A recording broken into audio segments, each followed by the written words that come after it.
한쪽에서는 자기계발과 힐링이 범람하는가 하면 다른 한쪽에서는 노력이 노력으로 자조되고 N포를 당연시하게 된 오늘입니다.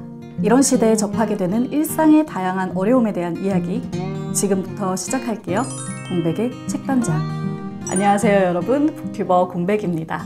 다들 잘 지내고 계셨나요? 완연한 봄 날씨에 접어들기는 했지만 참 여러모로 힘들 때죠. 사회 곳곳에 우리를 너무 힘들게 만드는 작은 이슈들, 큰 이슈들이 넘쳐납니다. 그러다 보니까 와 진짜 살기 힘들다라는 말이 절로 나오는 것 같아요. 하지만 이렇게 어수선한 와중에도 일상은 계속되죠. 오늘은 우리가 일상 속에서 만나는 어려움에 대해서 쓴 에세이 한 편을 여러분께 소개해드리려고 합니다. 일단 제가 책 제목을 말씀드리기 전에 목차를 먼저 보여드리고 싶어요. 한번 보시겠어요? 자, 잠만 보인 저는 잠을 이기기란 어렵다라는 장이 눈에 들어오네요.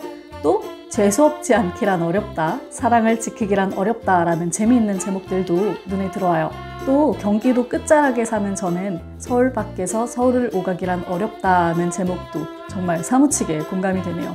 이처럼 이 책은 우리가 살면서 흔히 접하는 24가지 어려움에 대해 이야기하는 책입니다. 누구나 다 겪어본 어려움들인지라 이 이야기를 어떻게 풀어갈지 궁금해지죠?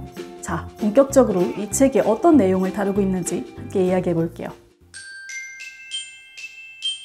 여러분도 그런 경험이 있는지 모르겠어요. 저는 한때 서점의 베스트셀러 쪽을 돌아다니다 보면 그런 생각이 들었어요. 대단히 많은 책들이 힐링이나 자존감만을 강조하고 있어서 이거는 자기 기만이 아닌가? 상처를 치유하겠다는 건지 그냥 덮어두겠다는 건지 잘 모르겠는 그런 책들이 많았거든요. 반면 어떤 책들은 지나치게 회의적이거나 냉소적이어서 보는 것만으로도 진이 빠질 때가 있어요. 또 어떤 책은 지나치게 노력, 최선 이렇게 이야기하고 있어서 좀 힘이 들기도 하고요. 아니 뭐 다 싫대, 까다롭네 이렇게 생각하실 수도 있지만 저는 정말 그런 책들에 많은 피로감을 느꼈었거든요.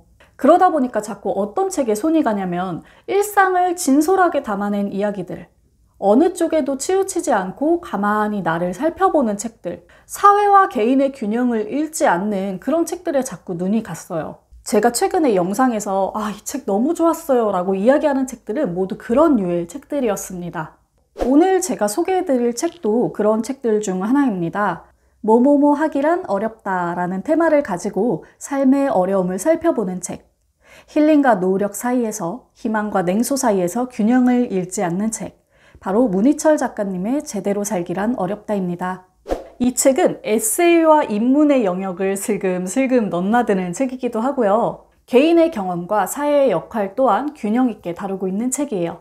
이 책의 머릿말을 빌려보자면 이렇습니다. 내가 겪는 어려움이 나로 인한 문제가 아닌데 공연히 스스로를 탓할 때, 혹은 명백히 나로 인한 문제인데 주변과 세상을 탓할 때 나의 삶은 계속 어렵고 어렵다.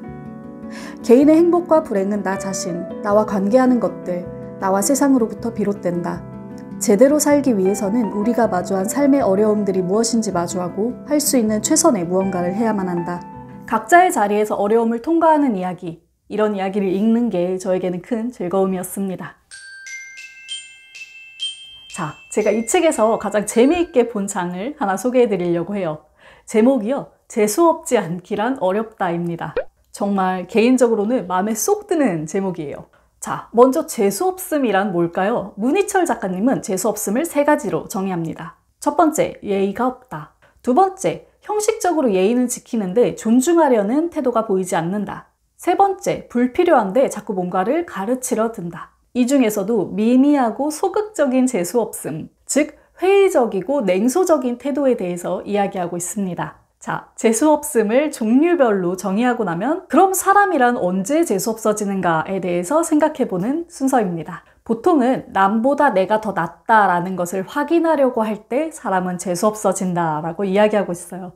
그렇다면 어떤 인간은 언제나 누구에게나 어디서나 보편타당하고 비차별적이고 사회동포적으로 재수없을까? 지극히 편견에 기반한 나의 귀납적 관찰에 따르면 아니다. 인간은 상황과 상대를 봐가면서 재수가 없다. 참 정치적인 동물이 아닐 수 없다.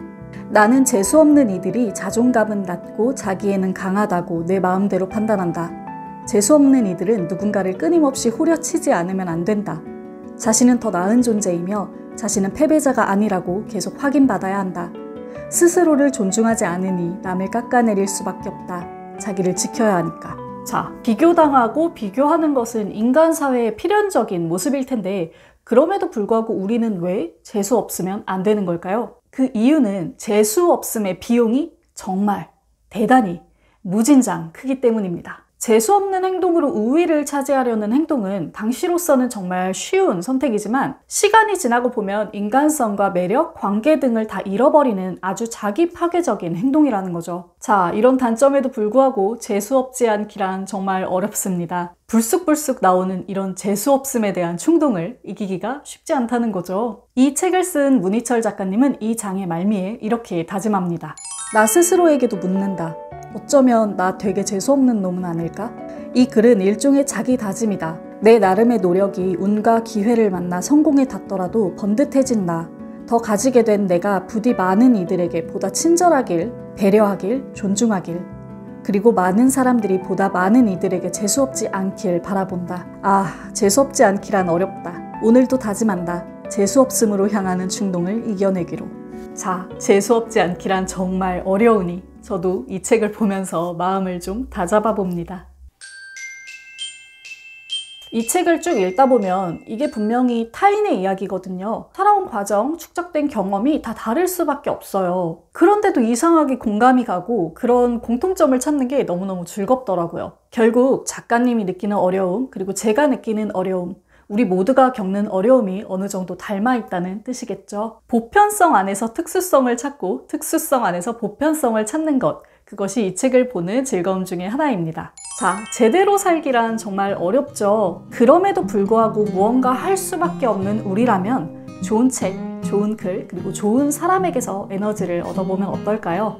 지금까지 문희철 작가님의 제대로 살기란 어렵다를 소개해드렸습니다. 여러분 모두 책 읽는 시간 되세요. 북튜버 공백이었습니다.